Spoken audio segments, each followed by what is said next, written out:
കുറേ ദിവസമായിട്ടുള്ള പ്ലാനാണ് ചിമ്മിനി ഡാം കാണാൻ പോകാനായിട്ടുള്ളത്. അപ്പോൾ ചിമ്മിനി ഡാം ഞങ്ങൾ ഇങ്ങനെ എവിടെയെങ്കിലും പോകാനായിട്ട് തീരുമാനിക്കുകയാണെങ്കിൽ ഒന്നെങ്കിൽ വെള്ളിയാഴ്ച അല്ലെങ്കിൽ ശനിയാഴ്ചയൊക്കെ ആയിരിക്കും പോണത്. അപ്പോൾ ആ സമയത്താകുമ്പോൾ നമുക്ക് ഞായറാഴ്ച അവധിയാണല്ലോ, സ്കൂളില്ലാത്തത് കാരണം ടയേർഡായിട്ട് വന്നാലും പിറ്റേ ദിവസം നമുക്ക് വലിയ ബുദ്ധിമുട്ടുണ്ടാവില്ല. അപ്പോൾ കൂടുതലും അങ്ങനെയാണ് പ്ലാൻ ചെയ്യണത്, വെള്ളി അല്ലെങ്കിൽ ശനി പോകാനായിട്ട്. അപ്പോൾ അങ്ങനെ പോയതാണ്, പക്ഷെ അത് കാണാൻ പറ്റിയില്ല. ആ ടൈം കറക്റ്റായിട്ട് ഇറങ്ങാതിരുന്നാലും ഞങ്ങൾ 2 മണിക്ക് പോകാമെന്ന് പറഞ്ഞ് ഓരോത് ചെയ്തു വന്നപ്പോൾ 3 മണിയായി. അപ്പോൾ 3 മണിക്കാണ് ഇറങ്ങിയത്. അപ്പോൾ ഞങ്ങൾ അവിടെ എത്തിയപ്പോൾ തന്നെ 5 മണി വരെ അവിടെ കയറ്റുള്ളൂ. 5 മണിക്ക് കയറ്റി കഴിഞ്ഞാൽ നമുക്ക് കുറച്ച് നേരം അവിടെ നടക്കാം. പക്ഷേ 5:35 അതാണ് അവർ കയറ്റൂല എന്ന് പറഞ്ഞാൽ അങ്ങനെ ഞങ്ങൾക്ക് കയറാൻ പറ്റിയില്ല. ഒരു അരമണിക്കൂർ മുമ്പേ അവിടെ എത്തേണ്ടതായിരുന്നു. അപ്പോൾ നമ്മൾ ഇതേപോലെ പോകണമെങ്കിൽ പ്ലാൻ ചെയ്യണമെങ്കിൽ ഞങ്ങൾക്കിപ്പോൾ എറണാകുളത്ത് നിന്ന് തൃശ്ശൂർ വരെ പോകണമെങ്കിൽ ഏകദേശം കറക്റ്റ് 2.5 മണിക്കൂറൊക്കെ എടുക്കും. അപ്പോൾ അതനുസരിച്ച് വേണം ഇറങ്ങാനായിട്ട്, എന്നാലാണ് നമുക്ക് കുറച്ച് നേരം അവിടെ സ്പെൻഡ് ചെയ്യാനും പറ്റുള്ളൂ. അപ്പോൾ അത്രയും ഇതാക്കുന്ന ടൈം വൈകുമെന്ന് ഞങ്ങൾ ഓർത്തില്ല. പിന്നെ അത് കൂടാതെ തന്നെ ഞങ്ങൾ നേരെ മെയിൻ റോഡിൽ കൂടെ പോകാൻ വിചാരിച്ചപ്പോൾ അവിടെ നല്ല ബ്ലോക്ക് കാണിക്കുന്നത്. അപ്പോൾ ഞങ്ങൾ ഇട റോഡിൽ കൂടെ ഒക്കെ കയറി ഇറങ്ങി ചോദിച്ചാണ് പോയത്. അങ്ങനെ ചെന്നപ്പോൾ തന്നെ സമയം വൈകി. പിന്നെ അവിടത്തോളം വെറുതെ പോയല്ലാന്ന് വിചാരിച്ച് ഇങ്ങനെ ഇരിക്കുന്നതായിരുന്നു. അപ്പോഴാണ് പോണ വഴിക്കൊരു തോട് കണ്ട് ഞാൻ വന്ന വഴിക്കെങ്കിലും അവിടെയെങ്കിലും ഒന്ന് ഇറങ്ങാമെന്ന് വിചാരിച്ച് ആരെയും കണ്ടൊന്നുമില്ല പോയ സമയത്ത്. അപ്പോൾ അങ്ങനെയൊക്കെ പറഞ്ഞിരിക്കുന്നത്. ഇപ്പോൾ കണ്ടോ അവിടെ ചെന്നപ്പോഴത്തേക്ക് അവർ കയറ്റിയില്ല, ക്ലോസ് റൂം കാണിച്ച് അവർ അടച്ചിട്ടേക്കണേന്ന് പറഞ്ഞു. അത് കാരണം വെറുതെ അവിടത്തോളം പോയല്ലാന്ന് വിചാരിച്ചിങ്ങനെ ഇരിക്കണമായിരുന്നു. അപ്പോൾ വന്ന വഴിക്ക് ആ തോട്ടിൽ ഇറങ്ങാലാന്ന് വിചാരിച്ചിരുന്ന് നോക്കിയപ്പോൾ താഴത്താണ്, റോഡിന് താഴത്തായിട്ടാണ് ഇത് കാണുന്നത്. അപ്പോൾ ഇറങ്ങാനുള്ള സ്ഥലം ഉണ്ടോ എന്നൊക്കെ ഇങ്ങനെ അന്വേഷിച്ചപ്പോൾ ഒരു ഐസ്ക്രീം കടക്കാരൻ മാത്രമേ ഉള്ളൂ അവിടെ, വേറെ റോട്ടിലൊന്നും ആരും ഇല്ല കേട്ടോ. അപ്പോൾ അവർ ചോദിച്ചപ്പോൾ അതിൽ ഇറങ്ങാമെന്ന് പറഞ്ഞു. ഒരു മരമുണ്ട്, ആ മരത്തിൻ്റെ സൈഡിൽ കൂടെ അങ്ങോട്ട് ഇറങ്ങാമെന്ന് പറഞ്ഞു. അങ്ങനെ ഞങ്ങൾ ഇറങ്ങി.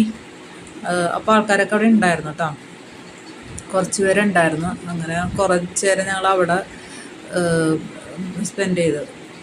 നമുക്ക് നല്ല ഇഷ്ടപ്പെടും, നല്ല ക്ലൈമറ്റ് ആയിരുന്നു അവിടെ കേട്ടോ. പിന്നെ ഒരു മരം ഉണ്ടായിരുന്നു, നല്ല അതിൻ്റെ വേരുകൾ തന്നെ കാണാൻ നല്ല രസമായിരുന്നു. ആ വേരുകൾ അത്രയും ഇതായിട്ടുള്ള. അപ്പോൾ അവിടെ നിന്ന് ഫോട്ടോയൊക്കെ എടുത്ത് കുറച്ച് നല്ല ഭംഗിയായിട്ടിരിക്കുന്നായിരുന്നു ആ മരം കാണാനായിട്ട്. നല്ലൊരു ക്ലൈമറ്റ് ആയിരുന്നു. ഒരു 6 മണിയൊക്കെ ആയത് കാരണം ചീവീടുകളുടെ ശബ്ദവും ഒരു ഇതായിരുന്നു. സന്ധ്യ ആവാറായല്ലോ, അതിൻ്റെ ഒരു ഇതുണ്ടായിരുന്നു. വെയിലും ഇല്ലായിരുന്നു, അങ്ങനെ ചൂടൊന്നും അധികം ഉണ്ടായിരുന്നില്ല. അങ്ങനെ കുറച്ച് നേരം അവിടെ ഞാൻ വിചാരിച്ച് വെള്ളത്തിനൊക്കെ തണുപ്പുണ്ടാവും വിചാരിച്ചു, പക്ഷെ ഒട്ടും തണുപ്പില്ലായിരുന്നു കേട്ടോ. ഇപ്പോൾ വെയിലായത് കാരണം ആ ചൂട് എന്നാൽ അത്ര ചൂടുമില്ല, ചെറിയൊരു ഇത് അത്രയേ ഉള്ളൂ. പിന്നെ ചുറ്റിനും റബ്ബർ തോട്ടമൊക്കെ ആയതുകൊണ്ട് ആ ഒരു നല്ല ഭംഗിയായിരുന്നു അതിൻ്റെ ചുറ്റിനും കാണാനായിട്ട്. പിന്നെ കുറച്ച് നേരം അവിടെ പിള്ളേർ വെള്ളത്തിൽ കളിച്ച്, പിള്ളേരെല്ലാവരും വരുമ്പോൾ അവർക്ക് വെള്ളത്തിൽ കളിക്കാനാണ് കൂടുതൽ.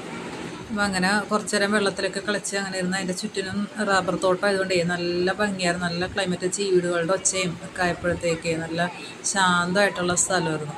പിന്നെ പോണ വഴിക്ക് കണ്ടില്ലേ നിറച്ച് ജമന്തി ഉണ്ടായി നിൽക്കണം, എന്ത് ഭംഗിയാണ്. എനിക്ക് ഇപ്പോൾ ഓണം കഴിഞ്ഞ്, എന്നാലും എനിക്ക് അത് ആ സീസണായിട്ട്, ഓണം സീസണിൽ എനിക്ക് ആ പൂവ് നന്നായിട്ട് വലുതായിട്ടുണ്ടാവില്ലായിരിക്കും, അല്ലെങ്കിൽ ഇപ്പോൾ അത് പറിച്ച് കഴിയേണ്ട സമയമായിരുന്നു. ഓണം കഴിഞ്ഞല്ലോ, ഇപ്പോഴായിരിക്കും ചിലപ്പോൾ പറഞ്ഞ നല്ല ഭംഗിയുണ്ടായിരുന്നു ആ ജമന്തി തോട്ടം കാണാനായിട്ട്. അപ്പോൾ ഞങ്ങൾ രാത്രി ആവാറായി. ഞങ്ങൾ പറയാം അസ്തമയം കാണാം എന്ന് പറഞ്ഞിട്ട് ഇങ്ങനെ വന്നിട്ട് കണ്ടപ്പോൾ നല്ല ഭംഗിയുള്ള അസ്തമയവും കണ്ട. അങ്ങനെ റോട്ടിലും തിരക്കില്ല, ഒന്നുമില്ല, നല്ല ഭംഗിയുണ്ടായിരുന്നു കാണാനായിട്ട്. അങ്ങനെ ഏതായാലും അങ്ങനെ വന്ന വഴിക്ക് അതിൻ്റെ ഇടക്കൂടി ഇങ്ങനെ ഒരു കാറവിടെ നിർത്തിയിട്ടേക്കുന്നുണ്ടെങ്കിൽ നോക്കിയപ്പോൾ ആനകൾ നിറച്ച് കൂട്ടം കുടിക്കുന്നുണ്ട്. അങ്ങനെ വന്ന വഴിക്ക് അതും കണ്ട്. ആന വെള്ളം അവിടെ ഒരു ചെറിയ തോറുണ്ടായിരുന്നു, അപ്പോൾ വെള്ളം കുടിക്കാനായിട്ട് ഇറങ്ങിയിട്ടുണ്ടായിരുന്നു. അങ്ങനെ ഞങ്ങളെല്ലാം കഴിഞ്ഞ് ഒരു ഹോട്ടലിൽ കയറി. പിള്ളേർ മന്തി വേണം, അൽഫാം വേണം എന്നൊക്കെ പറഞ്ഞ് ലാസ്റ്റ് ഞാൻ പറഞ്ഞ രാത്രിയല്ല, ഇനി എന്തെങ്കിലും അധികം ഇതുള്ളത് വേണ്ടാന്ന് വിചാരിച്ച് ഞങ്ങളൊരു ഹോട്ടലിൽ കയറി. അങ്ങനെ മസാല ദോശയും ഓർഡർ ചെയ്തു. അങ്ങനെ അതും കഴിച്ച് ഞങ്ങൾ തിരിച്ച് വീട്ടിലേക്ക് പോയി. അപ്പോൾ ഇന്ന് വീഡിയോ ഇത്രയേ ഉള്ളൂ. Okay, bye bye.